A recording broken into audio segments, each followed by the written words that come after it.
Okay, so now it's Yeah, it's recording. recording. Yeah, I see. Okay, all right. Well, we can start if that's okay with you. Yeah, absolutely. I don't know if you remember that we actually met before. It Oh, was where? it, it was in France, and it was like 2018. It was just for the publication in French of the first volume Of of Oblivion Song. Oblivion Song, Where? but Where in France? maybe in Lyon. I don't Lyon. remember. Okay. Yeah, probably. Yeah, it was quite a long time ago. Yeah.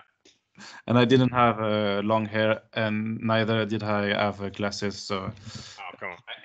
No way I can remember it. no, You're wearing a disguise, basically.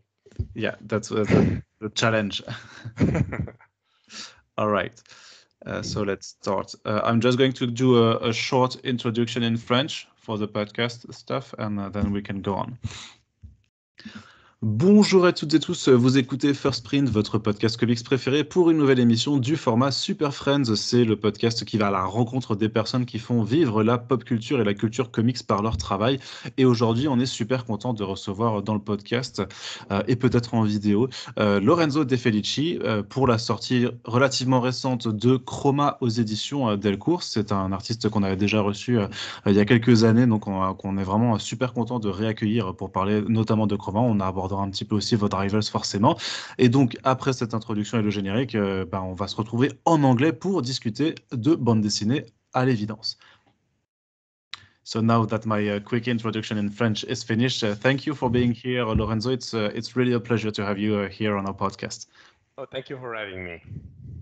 So since we already did an interview, like I said, like 5 years ago, but maybe some people are discovering your work today, or maybe just by listening to this podcast. So briefly, could you just introduce yourself a little bit? Who are you, Lorenzo? What are you doing for a living? Okay, I'm a comic artist. Basically, I started working in the industry like something like 15 years ago, or even more than that. I don't want to think about how much time has passed because I don't want to feel old. And I started as a colorist, and then I went on and also worked as an artist. And lately, I also, with Kroma, it was my debut as a writer too. And I worked in the French market, in a little bit in the Italian market, and mostly now since 2015 or so, I work for the American market, and I work alongside Robert Kirkman. That I was co-creator with him and artist of a book called Oblivion Song that started coming out, I think, in 2018 or something. Yeah. And then, we went 36 issues, and then it stopped. It was over. And then I did Kroma. And now I'm still working with Robert Kirkman on another project called Void Rivals. And that's it. This is quite huge. Aren't you getting tired of drawing? No, absolutely. If I could get tired of drawing, I wouldn't do this job. This job is just, draw every day. And if you don't enjoy it, you should be doing something else. But do you remember at what time you decided that you were going to draw for a living? Were you always attracted by telling stories with drawings? Yes, it started pretty early, and I remember that I had a real connection with drawing because I remember that when I was at my grandma's, she liked to play with drawings, and I was always following her and trying to keep up with her, and she made me draw on her kitchen table, and it was really a very bonding experience for me. And since then, I started liking and reading comics, and I understood that my love for stories and my love for drawing could, collide in something which is comics. comic art. And since then, I didn't have any kind of doubt about what I was going to do and what I was going to be in my life. I just knew that I was going to be a comic artist, and I was pretty, not very responsible about it. Like I never had a plan B or anything. Like I was just, okay, no, I'm doing that. And very obtusely, I went on and tried to persevere. And I was lucky enough to then make it. But, I never had any other kind of will. I just wanted to do this and worked very hard to do this. And also, I was lucky. Okay, but you could have chosen another path, even in terms of storytelling. Like you could have done animation, or maybe video games, or storyboards for movies industry. What is special about comics in terms of storytelling to you? Oh, it's a nice question. The important thing for me, one of the most fascinating things about comics, is how relatively easy it is to make them. Because with animation or a movie, you have hundreds of people involved, and there's a chain of productivity that is very long. And so the space between your idea and the fruition of your idea by the reader or the viewer is very long. It's very large. In comics, especially now with internet, and like I'm giving away my age saying that, but like the space between whatever you come up with and the connection with the reader is virtually nothing. And that really fascinates me. And even, for example, in Kroma, while the first issues were coming out, I was in the US. It came out in 4 issues, so in 4 parts. And when the first and the second part were already being read by the readers, I was drawing the fourth issue. So that gives you the idea of how quickly you can do it and how immediate it is. And also in the comic landscape, you can also be able to be on your own doing things, which is not something that you can do in movie making, maybe in animation, but then the times get really, really huge. The timing between doing it and the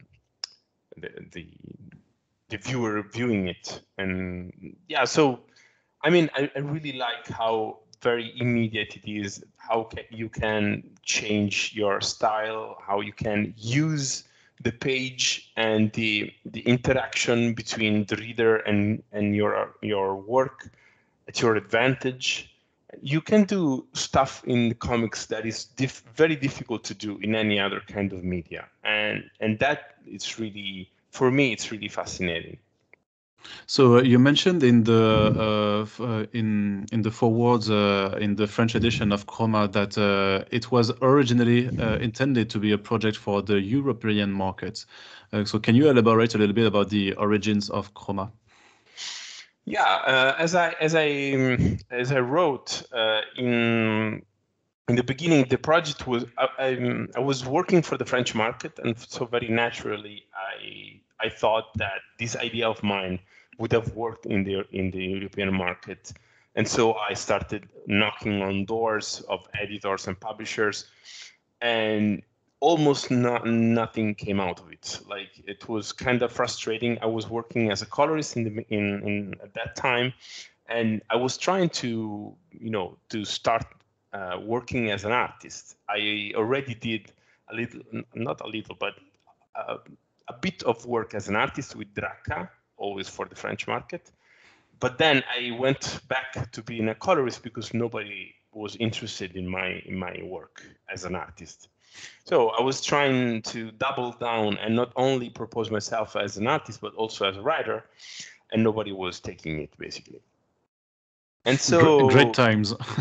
yeah, I mean, it was a little bit frustrating, but I wasn't like crying or pulling my hair or anything. I was just kind of bummed because I thought that what I'm doing is not interesting, evidently. And so at that time, that moment, I started another job as an artist for the French market. So I was kind of reassured, at least by that, like, okay, at least I can be an artist there. But as I started working for this comic, which was Infinity 8 or Infinity 8, Robert Kirkman sent me an email asking if I wanted to work with him, and so of course I said yes. And the whole project Kroma was kind of I put it aside, like, okay, maybe one day, like, who knows, I will go back to it. And so as I was closing the Oblivion Song chapter around, I had like 1 year left of this project. I was like, okay, let me try, to do Kroma, but in the American market, because in the end, even though I'm from Europe and everything, I grew up with comics, and I was working in comics, and I kind of felt it was my vibe. And I was like, okay, let me try there. And sure enough, it was instantly approved by Robert. I gave the project to Robert, and he was immediately on board with that. And in the meantime, several years passed between me trying to sell Kroma to the French market and me trying to sell Kroma to the US market. And so in the meantime, I grew up as a human and as an artist, and the project grew up with me. And it was initially a different project. It was more, more naive, a little bit more young adult maybe. And what came out in the end, and what I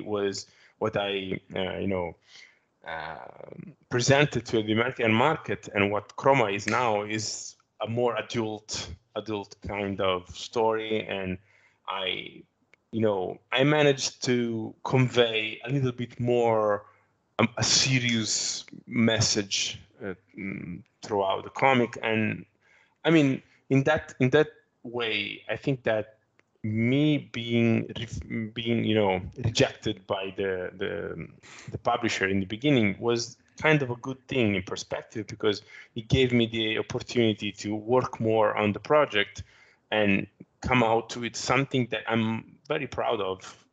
And surely I'm more proud of whatever came out now of what could have came out years ago. You think that the proto Kroma that could have been 7 years ago would be, I don't know, too different, or maybe that the actual Kroma is better than what you had in mind 7 years ago? I think that it's more, the more you go on in this job, the more you will feel sure of yourself, and of your voice, or whatever you are trying to do or you are trying to say with your job.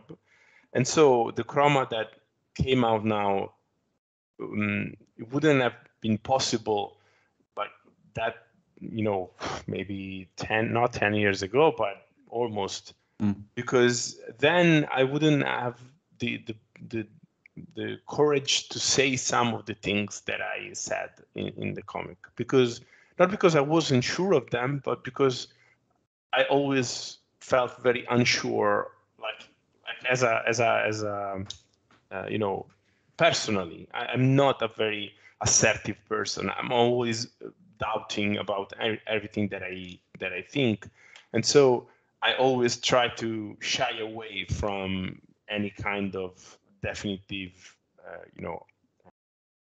affirmation, anything very. I'm not sure about anything, and I wanted to convey this uncertainty also through the comic, but it wasn't that immediate, and absolutely it wouldn't have been possible 10 years ago. And so I think that it would have been different. I don't know if it would have been better or worse, but I don't know. Like everything is relative, you know? So maybe it would have been more successful, but I wouldn't have been proud of what I said. I don't know. But Yeah. No. But even though the two projects are different, there's still like a basic which was Kroma as a character, this young Yes. girl, and also you wanted to use the colors really in a narrative way. Why is it so important to you to go about that way with the colors? Because I was always very frustrated whenever I worked as a colorist. You know, are you also an artist, or are you working on the other side? You Me? personally? Oh, no, Yeah. oh, I'm a journalist. I'm not an artist. Okay. So just because otherwise I would have included you in this thing. But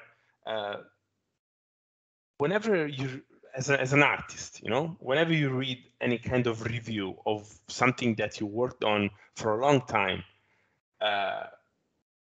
there is a part of you that wants a little bit of recognition, like a little bit of, hey, you did a great job or something. Like personally, I never wanted any kind of fame or success or anything, but I just wanted my efforts to be recognized, you know, like it should be in a way. Everybody's effort should be recognized in any way, I think. And as a colorist, so I started as a colorist, and as a colorist, that part of my job was the most frustrating part because every time that I read a review about a comic that I worked on as a colorist, there was always like 80% of it was about the story. Maybe sometimes 20% was about the art and nothing about the color. Or sometimes there was like one line like saying, "Oh, good," like the art team was very good, like you know. And so that's really little recognition for a whole lot of job, for a whole lot of work, and in my opinion, very important kind of work, because it's difficult to, you know, to pinpoint whenever an artist or a colorist is good, because, you know, beauty is subjective and everything. But in comics, it's you have the tools to understand if an artist did a good job or a great job or a bad job or anything. And so out of this frustration came out the idea of, okay, I want to do a comic where whenever I read any review of it, nobody can't, you know, say anything about the colors. You have to name the colorist, or at least acknowledge the color of the comic whenever you have you write a review of Kroma, because it is about colors. So out of this frustration, I was like, you know what? I want to do a comic where you have to mention the color in the review. And so out of that came out Kroma. Of course, the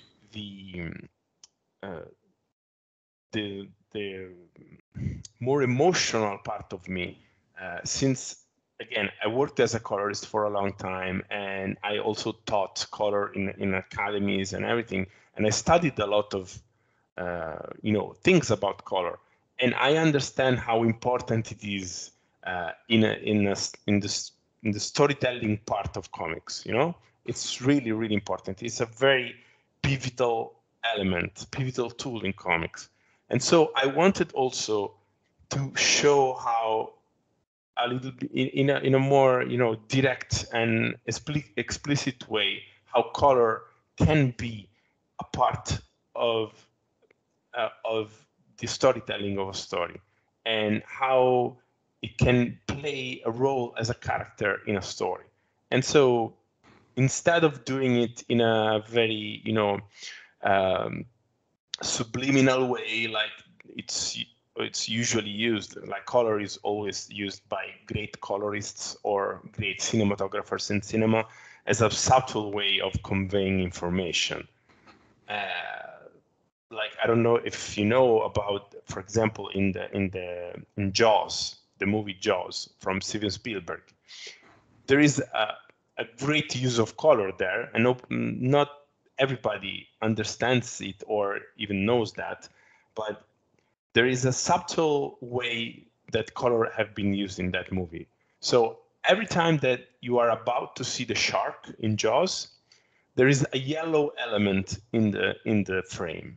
So every time, so you like Pavlov's dog, after a while, whenever you see yellow, you kind of start to be unsettled because your brain knows that something is about to happen. And that's incredible because you don't know that. It's like a ghost track that you cannot see or cannot follow it in the beginning, and it's very, it's awesome. But again, it's not that easy to spot. So again, with Kroma, I just wanted to celebrate the role of color in storytelling in the most interesting way that I could.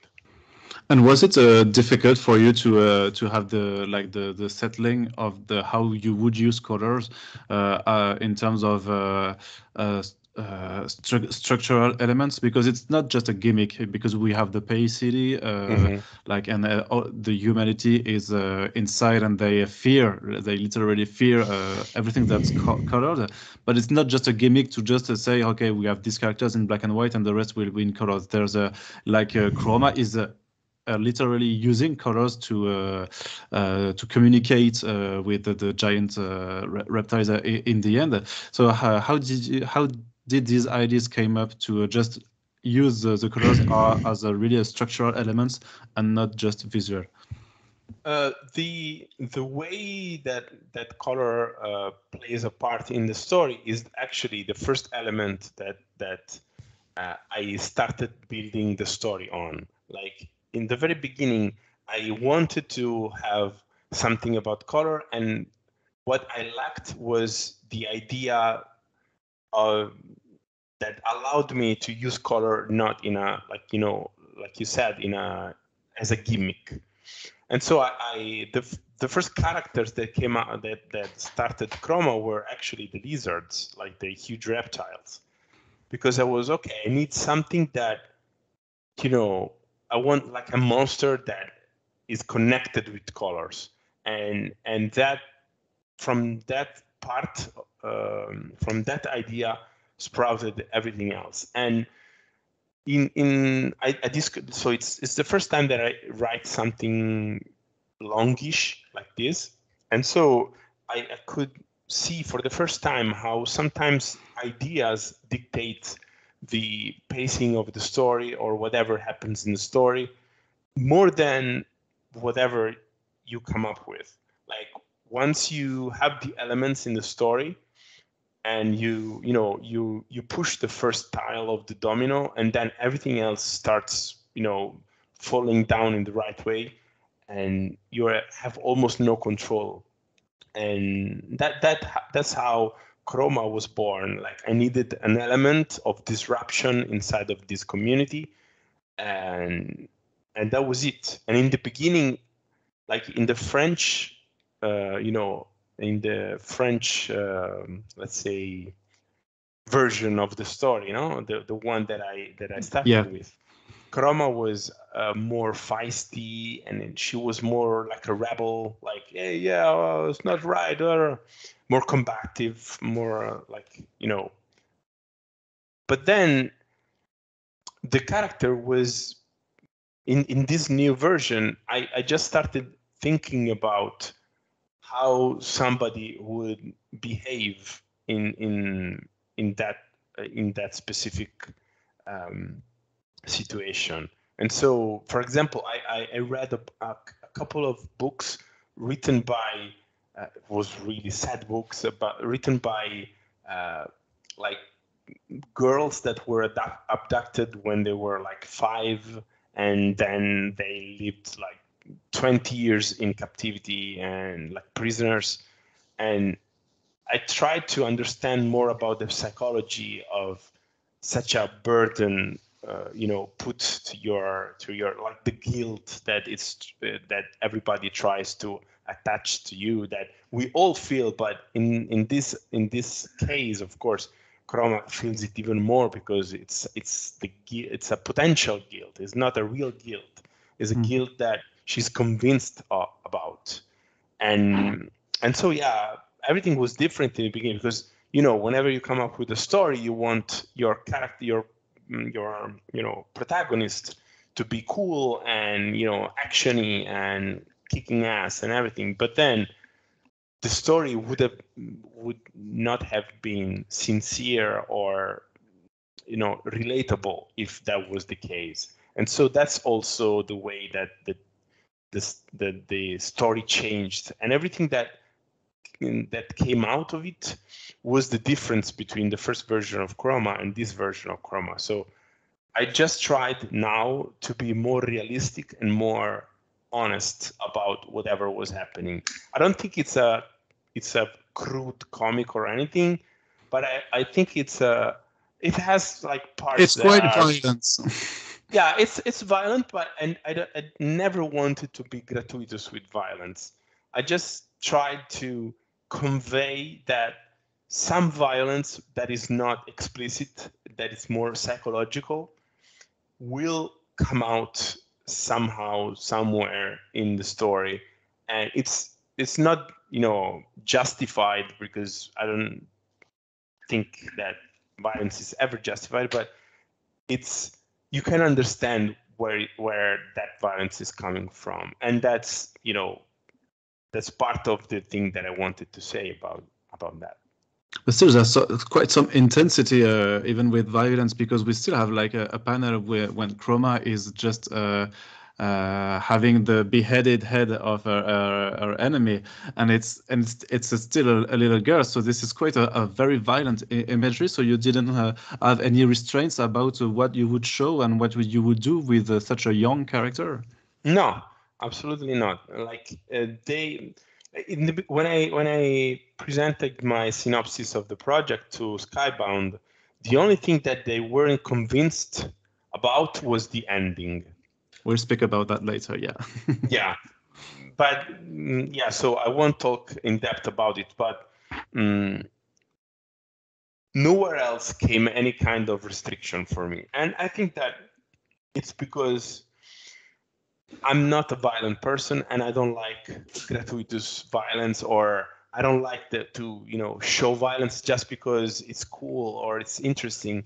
But for example, the scene that you are talking about for me is the breaking point of the character, where she gives in to whatever it's been building up in her for years and years and years and years, and her realization of what kind of injustice she's been subjected to comes out like a tsunami, and that sequence, that scene for me is the moment where the dam completely breaks and starts flooding everything.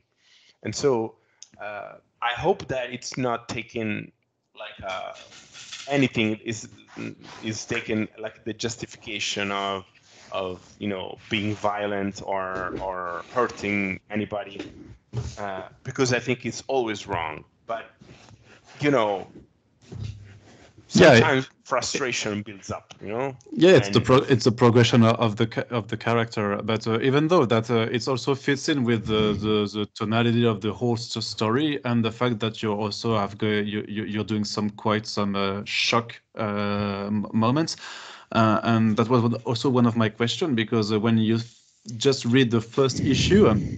So there was this cliffhanger with the apparent death of Death, and I remember because I read it in single issues before the French edition, and so in any regular American comic book, you would know that beginning of issue 2, Death would still be alive by some way, that it would be saved. So no, you're going full full Yeah. trauma in this one, and it really impressed me that you would go full on okay, the main character from first issues won't survive at all, even if you can still see him afterwards in a different way, and I don't know if it's you had to take a rough decision to just kill one of your main character just at the end of No. first issue. The main inspiration for that for me was Psycho, the movie from Alfred Hitchcock. I love that in that movie you start with a character and you go along with the character for like 15 minutes, and then spoiler alert for whoever didn't see Psycho, like close your ears. That after like the first 15 minutes or so, the protagonist gets killed and we switch to another character, and that's always been mind-blowing for me, like considering also when Psycho came out, it was revolutionary, and I always wanted to do something like that. But in the same time, here in Kroma, I had other kind of I had the main need in Kroma was I wanted her to be alone, but it's very difficult whenever you have a lonely character to make dialogue happen, to show the growing up, the evolution, the arc of the character. It's very tricky, and it can be very boring because you can start to show stuff, but trying to convey specific and complicated things with just images, and it's very tricky. It can be beautiful, but it can also be very boring. So I wanted to have her to have somebody besides her, and in fact, in the French version of the story, she met like a weird character, like a anthropomorphic mole, or like weird stuff, so that she had somebody to talk to. And in this version, I was like, okay, I want her to have somebody, but at the same time, I think that I want her to be alone. And so the only way to do that was to make so that the character that we see in the first issue becomes just a voice in her head, and it's the first voice in her miserable life that said something nice to her and put like the seed of doubt in her, like maybe maybe you're not bad, that's all he says basically. And that small seed of doubt grows to something more and more and more, and in the end, it brings the character to this arc. And so in the whole progression of the character, I wanted her to confront with this kind of voice in her head that she doesn't give her any kind of new information. There is no revelation or no additional information given by this kind of voice in her head, but it's the voice that reminds her of maybe you shouldn't do that. Like nobody's saying you're free, you shouldn't do that, and you shouldn't be driven by any kind of traumatic thing that you had in the past. You should move forward and be free and be yourself and be good. And that's the voice that everybody has in their head, because in our life we always had the guys and the ones that were on our side and the ones that tried to undermine us, and that sometimes it's yourself, like you start to trying to undermine yourself. And so I wanted her to have this kind of fight within her without it being too cheesy or literal. Yeah, there's also something maybe that changed between the French version and the final version. It's in terms of pacing, because writing for the European market and writing for the American market is not the same thing.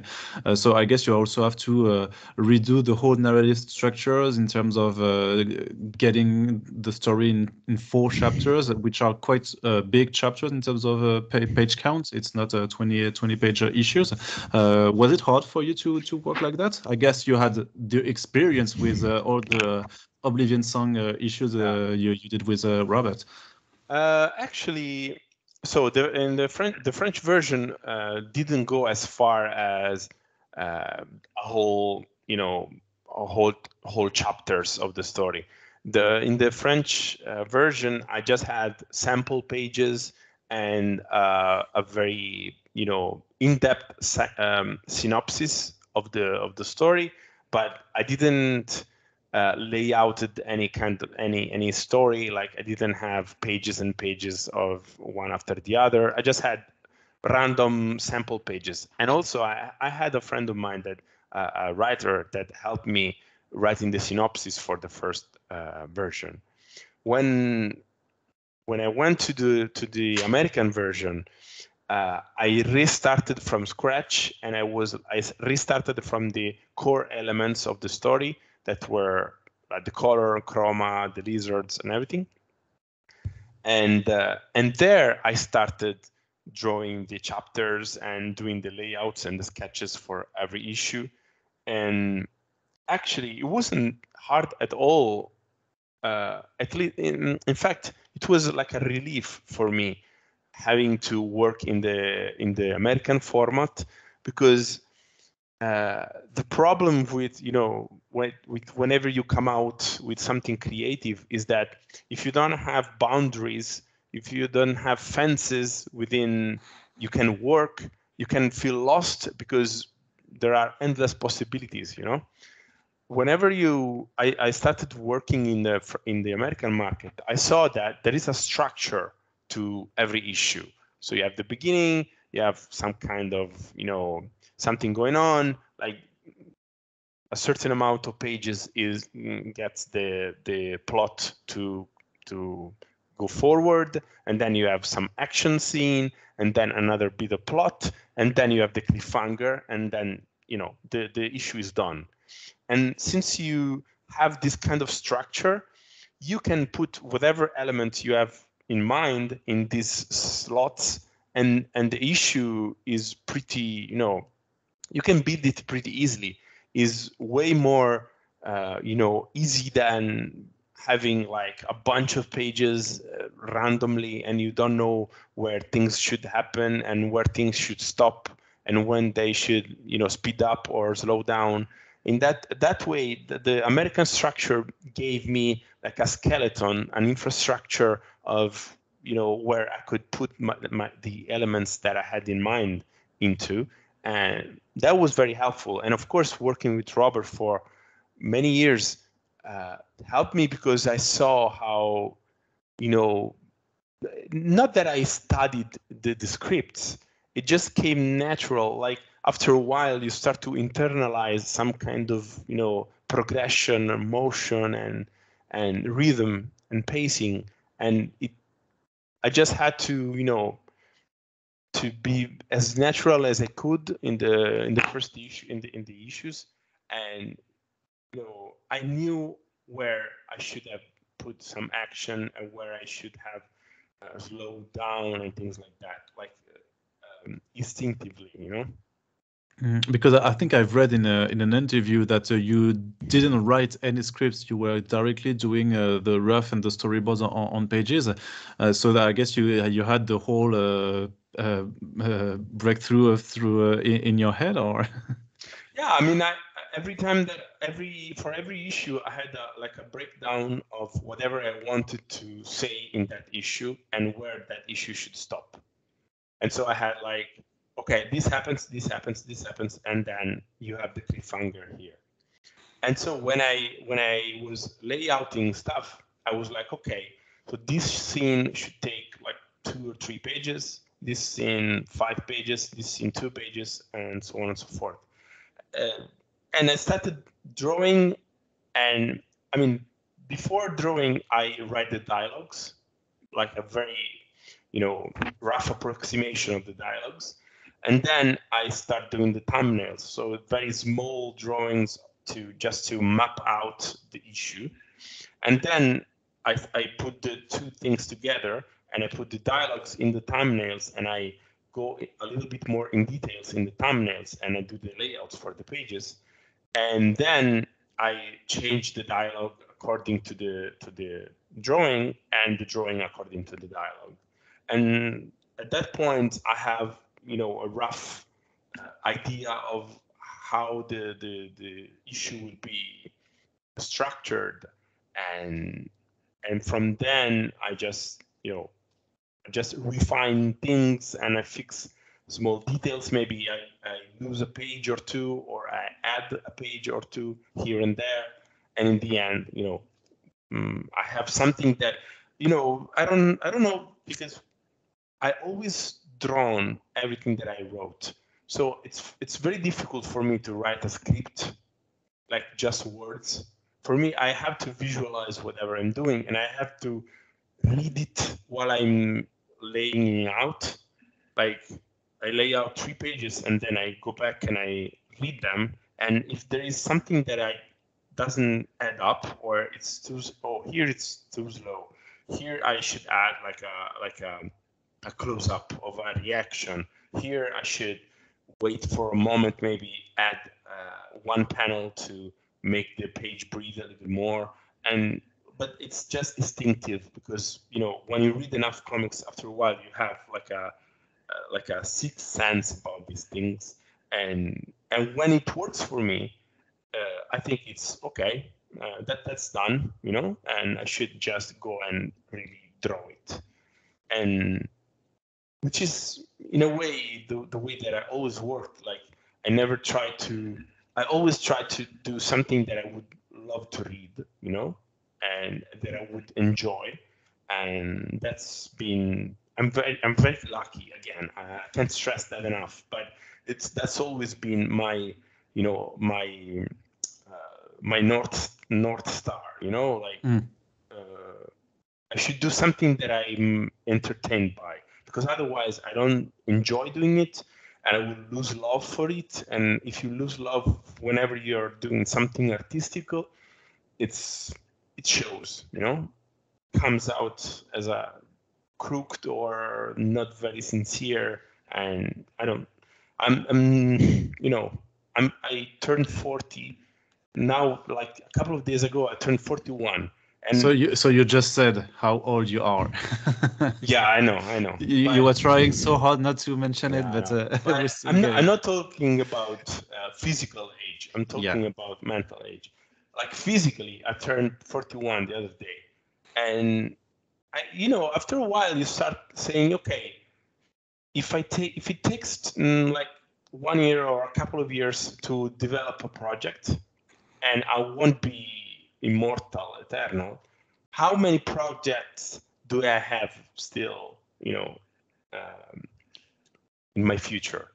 And you start to say, okay, I should work from now on. I should try to work at least just in projects that I really care about, because otherwise it's not worth it. It's a lot of job doing everything. So it should be worth it.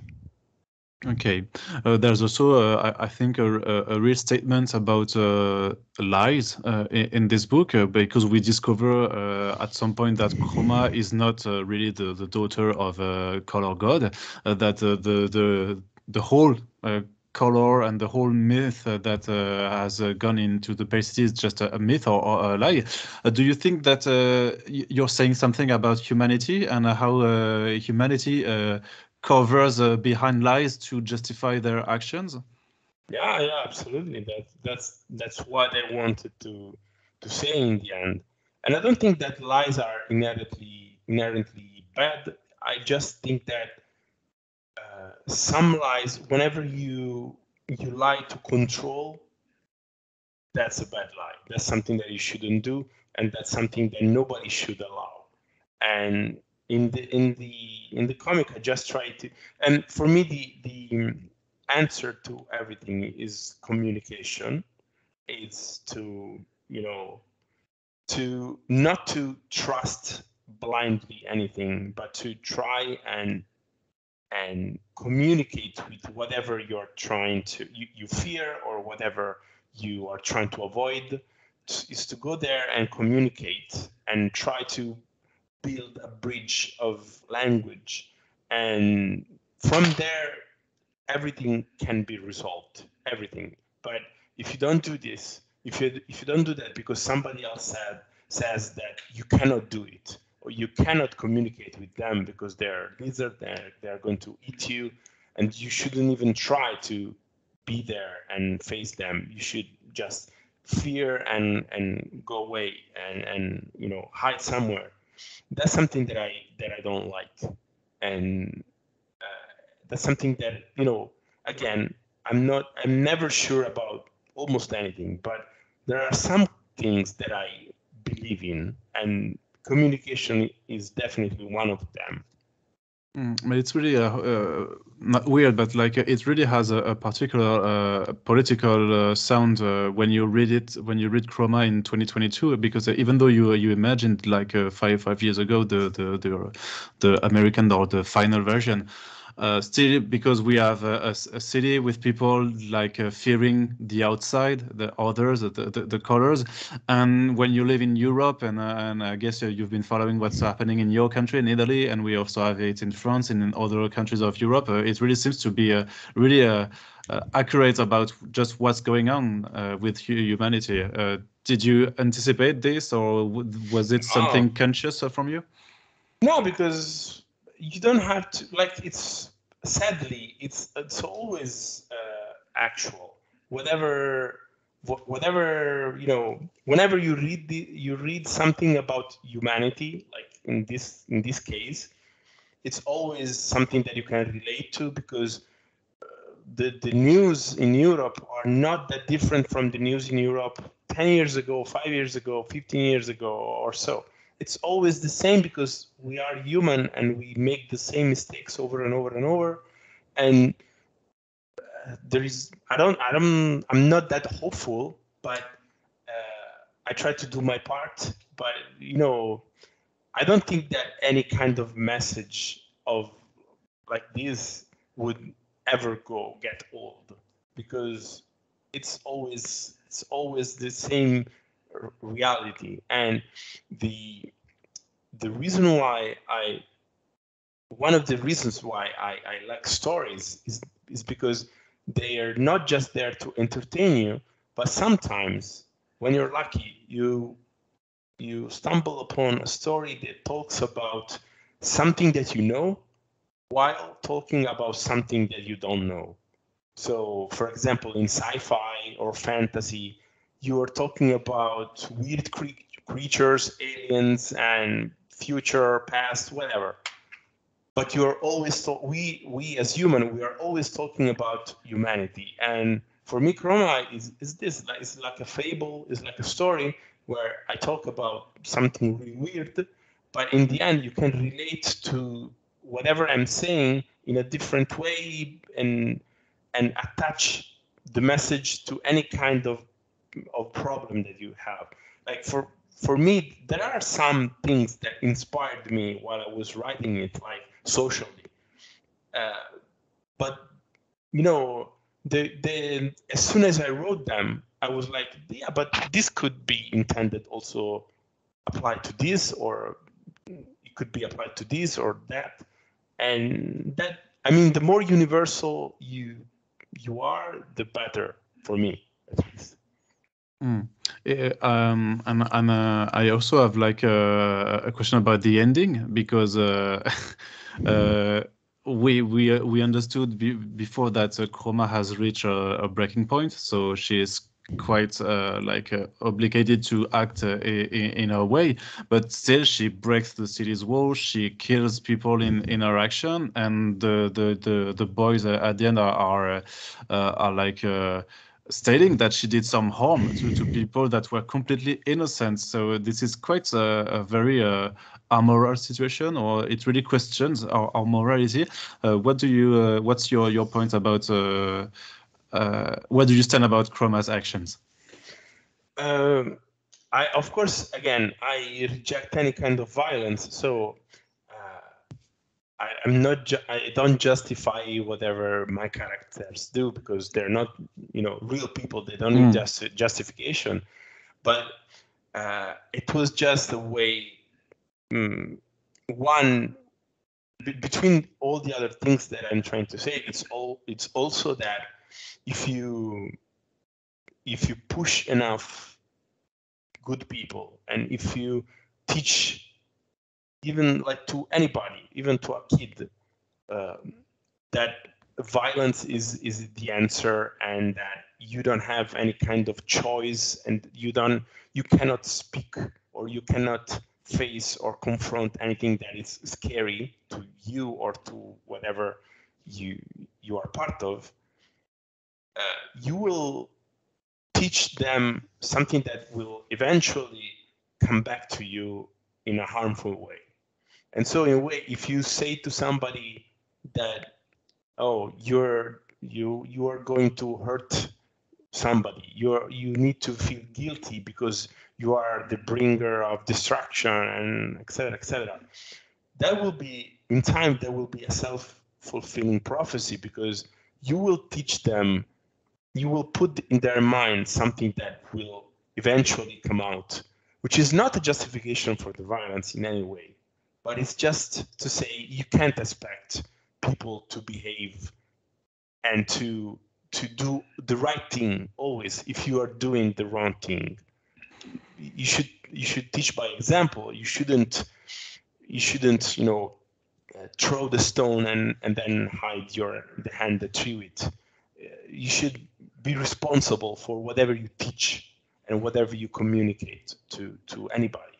And if you reject that kind of responsibility in name of some kind of belief or some kind of agenda, you can expect something to go wrong, and it's wrong. But I mean, the responsibility doesn't lay just in the hands of whoever does the violence. Sometimes the responsibility should be taken by whoever is a part of the system, because the violence doesn't come out, spontaneously. The violence is like a seed that you plant into people, and then when it comes out, you can't be, surprised by that. Like it's the thing that you were throwing in the ground. I had also another way of viewing the ending, or just the story, because I really at some point saw it as an ecological fable in which Kroma would be nature.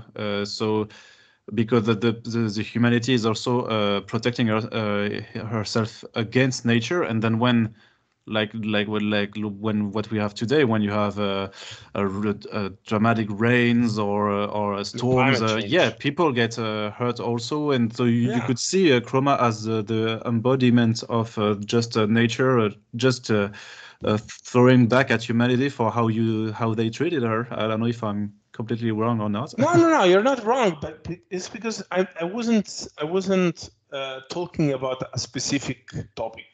I was talking about humanity, and humanity behaves the same way with immigrants, with nature, with anything that they don't want to face. They don't want to take responsibility, or they don't want to work on. Anything that disrupts their status quo is something that they have to push away and reject until it blows in their face, and then they say, oh, but it's not our fault, oh, it's their fault, we have, for example, here in my hometown, we have like an invasion of boars, wild pigs. Not an invasion, but every public park has oh, there is boars there and things like that. And we are trying to understand how to push them away from the parks and things like that. Forgetting that our city and the latest, buildings in our city and the latest construction plants in our city took away a lot of land that belonged to the wild pigs, and now we have them in our parks, and the moms are going like, oh, my baby, there is a boar there, how is it possible, it's it's unacceptable. But then we kind of took their land, and they don't know where to go. So where is our responsibility in that, And that's one example. But I wasn't talking about the boars in my hometown in Kroma. But you can say that it applies to that also, because again, the more you are talking about something abstract like Kroma, the more you can apply the same kind of story sadly, to a lot of things. And I also read in another interview that you might still have ideas about how the world functions, about what happened to humanity, why they go almost extinct. Maybe there would be other people in other cities. Is it something that you're thinking of, returning to the world of Kroma? So I thought about it a little bit because, just like, again, I try to do the things that I enjoy. And since I enjoyed writing Kroma, I would enjoy writing more of that. But at the same time, I don't want to write Kroma 2 because, just because it's been good drawing the first one. Because I like, this story for me comes out of an idea that I had, a message that I wanted to say, and if I don't have anything like that, I don't like to work on it. If I don't have something that pushes my idea forward, like, okay, it's worth it, like you're trying to say something and go on and do it, build upon it. If I don't have that, I'm not interested in doing that just because it's fun. I want to have like a story that it's worth telling, and if it happens to be a story that can be set in the world of Kroma, I will definitely do it because I had fun doing it. But like right now, I'm working on another story that doesn't have anything to do with Kroma, and I'm trying to go in a very different direction because I'm excited about telling a new thing. I don't want to go back to the same thing. I'm excited to try and write different things and challenge myself in a way. And the project you're speaking about is something that you are going to write also. It's not Void Rivals that you're doing right now. No. Void Rivals. I mean, when I say that I'm developing a project is something that I'm also writing. Void Rivals is like I'm just the artist there, so I do the design and the art, but that's it. And no, I'm talking about another story that I'm developing and I'm very excited about, and I always think about how to solve problems in it and how to go ahead. And I already wrote a couple of issues, but I need to go back to it and work it a little bit more. But hopefully, it will come out in the future. I can't say when because I don't even know. But just to say that I'm working on something that is completely different, or maybe it's completely the same. I don't know. But at least on the surface, it's completely different. Okay, well, we'll talk about that project maybe another time when it's out. We can wait, and we still have to let you actually do the work, or otherwise you can't advance on it. So thank you so much, Lorenzo, for being with us and for answering this question. It was really great to have a little chat about Kroma with you. Thank you. Thank you, man. And so I will stop the recording. I think I can.